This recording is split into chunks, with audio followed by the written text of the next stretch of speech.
আমরা কোনো বিদেশি নাগরিককে বাংলাদেশে নির্বাচন করতে দেব না। যদি নির্বাচন কমিশন তাদেরকে এখতিয়ার বহির্ভূতভাবে প্রার্থিতা বৈধ করার কোনো চেষ্টা করে, তাহলে আমরা একই সাথে আইনি লড়াই লড়বো এবং একই সাথে রাজপথেও নামবো। আমরা এই বাংলাদেশের ব্লাডি নাগরিক, কিন্তু আমরা ব্লাডি ফরেনার না, যারা এই দেশটাকে বিভিন্ন সময়ে বিভিন্ন ভাবে লুট করে বিদেশে নাগরিকত্ব নিয়েছে, বিদেশে বাড়িঘর করেছে, বিদেশে সম্পত্তির পাহাড় করেছে। যখন গণতন্ত্রের সময় এসেছে, যখন নির্বাচনের সময় এসেছে, আবারও জনপ্রতিনিধি হওয়ার জন্য দেশে এসে সেই দ্বৈত নাগরিকত্ব সহই নির্বাচনে অংশগ্রহণ করার পায়তারা করছে। আপনারা যদি জনপ্রতিনিধি হতে চান, তাহলে প্রকৃত অর্থে প্রথমে বাংলাদেশের এককভাবে বাংলাদেশের নাগরিক হন। আমরা কোনো বিদেশি নাগরিককে বাংলাদেশে নির্বাচন করতে দেব না। আমরা কোনোভাবেই, যদি নির্বাচন কমিশন সংবিধান লঙ্ঘন করার কিংবা কোনো ধরনের ইন্টারপ্রিটেশন দেয়ার কিংবা কোনো ফাঁকফোকরের মধ্য দিয়ে তাদেরকে এখতিয়ার বহির্ভূতভাবে তাদের প্রার্থিতা বৈধ করার কোনো চেষ্টা করে, তাহলে আমরা একই সাথে আইনি লড়াই লড়বো এবং একই সাথে রাজপথেও নামবো। আমরা এই নির্বাচন কমিশনকে সর্বোচ্চ সহযোগিতা করে আসছি প্রথম দিন থেকে, এবং আমরা বিভিন্ন জায়গায় তাদের অনেক ঘাটতি সত্ত্বেও তাদের এই যে একপাক্ষিক অবস্থান নেওয়াটা, সেটা আমরা একদম যাচাই বাছাইয়ের পর্যায়ে থেকে দেখে আসছি। তারপরেও আমরা চেষ্টা করছি তাদেরকে সময় দেওয়ার সুযোগ দেয়, যাতে তারা এগুলো ঠিক করে নেয়। কিন্তু আজকের যে ঘটনাগুলো ঘটেছে এবং আগামীকালকে আবার এফিডেভিটের মাধ্যমে বিদেশি নাগরিকদেরকে বাংলাদেশের নির্বাচন করার সুযোগ দেওয়ার যে কথাগুলো আমরা শুনেছি, তারপরে আমরা তাদেরকে আর কোনো ধরনের সুযোগ দিব না।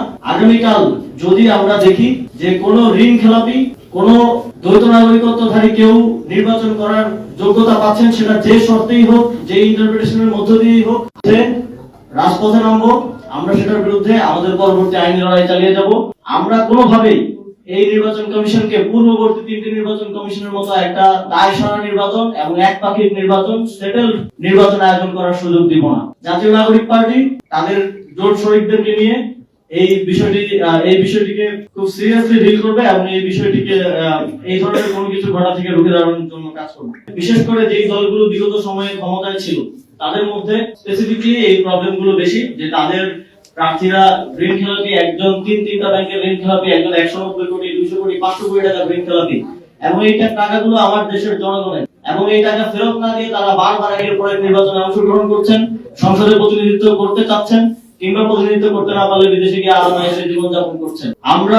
আপনারা দেখেছেন যে জাতীয় নাগরিক পার্টিরও 47 জন মনোনয়নপত্র জমা দিয়েছেন, সেখানে একজন ব্যতীত বাকি সবাই নিষ্কণ্টক ভাবে তাদের মনোনয়নের বৈধতা পেয়েছেন।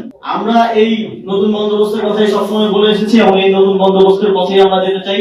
এটাই প্রমাণ করে যে জাতীয় নাগরিক পার্টি এই যেই তথাকথিত গণতান্ত্রিক কিন্তু লুটেরা রাজনৈতিক দলগুলো আছে, তাদের থেকে কোন জায়গায় আলাদা, এবং বাংলাদেশের জনগণ এই পরিবর্তনটা দেখি তাদের ম্যান্ডেট দেবে, এটা আমরা প্রত্যাশা করি। আমরা আজকে অত্যন্ত দুঃখের সাথে জানতে পারলাম যে বিএনপির ফেনীর 3 আসনের সংসদ সদস্য পদপ্রার্থী, তিনি আমাদের যেই লিগ্যাল টিমের যারা সদস্যরা সেখানে ছিলেন, তাদেরকে ব্লাডি সিটিজেন বলে সেখানে গালি দিয়েছেন।